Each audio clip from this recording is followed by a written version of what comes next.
This is our Hidden Killers half year in review with True Crime Today. A look back at some of the most compelling conversations about the biggest cases we're following for you right here over the last 6 months and first half of 2024. Here's another one of those conversations. This is the Hidden Killers podcast with Tony Brueski. Featuring author, psychologist, and daily contributor, Siobhan Scott. What did you make of the supernatural aspects that we heard of in his story, saying, I can't explain some of the stuff that happened while we were there, speaking of when they were staying with Jodi together, plates flying off the shelves in the kitchen at full speed, smashing against the wall, as well as hearing crashing sounds from the basement while we were upstairs.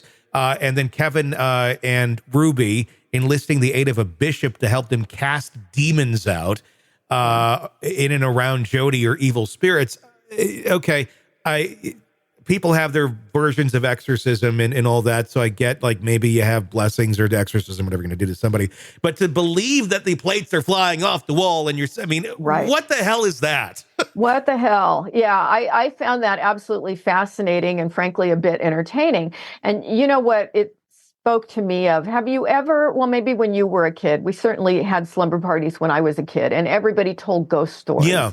And or kids, teenagers get together and watch horror movies together. And this creates a cognitive bias where people will then, after an incident like this, the horror movies or the ghost stories, they start to misperceive neutral stimuli as something threatening. Mm-hmm. And I remember when I was a kid and the movie The Exorcist came out, all of a sudden, everybody was so impacted by that movie. Everybody thought they saw someone demon-possessed everywhere. Yep. And so we're all influenced by these things. And in this cult of the Jodi cult, there was such a paranoid emphasis on Satan. They all talked about Satan all the time. And I think because they had this in-group and they had this belief system, which was really bizarre and distorted, that created a mindset where once they were thinking that way, that Satan is out to get us and our kids are possessed and all this weird stuff.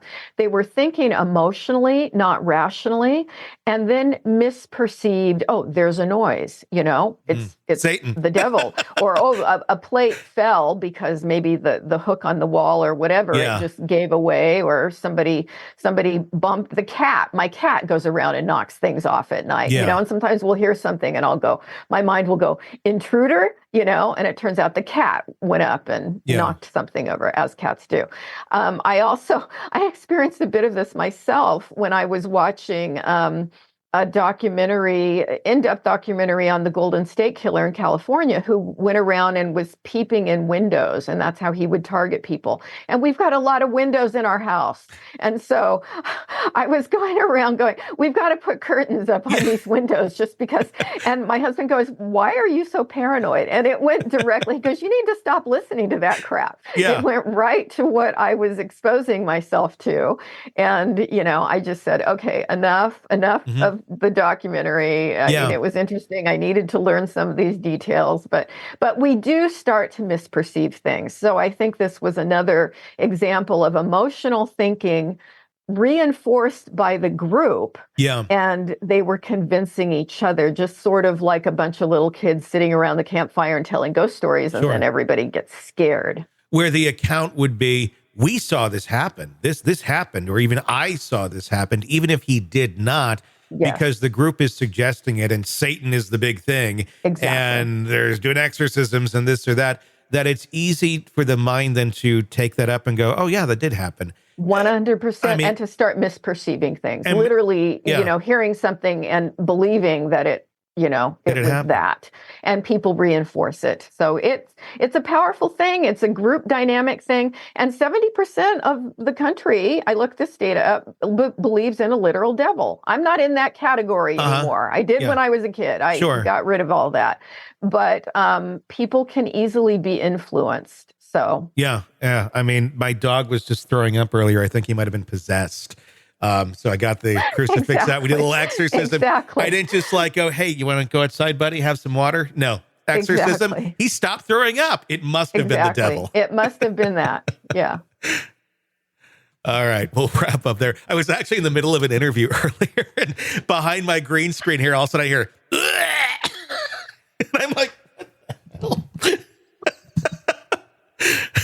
thank goodness I have mute on the mic. Oh yeah, no, with 3 cats and a dog. Sick of the ads? We are too. Start listening with no commercials now and get access to all of our episodes in advance of everyone else. Become a True Crime Today Premium Plus subscriber on Apple Podcasts. Search True Crime Today Premium Plus on Apple Podcasts or go to our podcast page and sign up now. True Crime Today Premium Plus. Sign up now.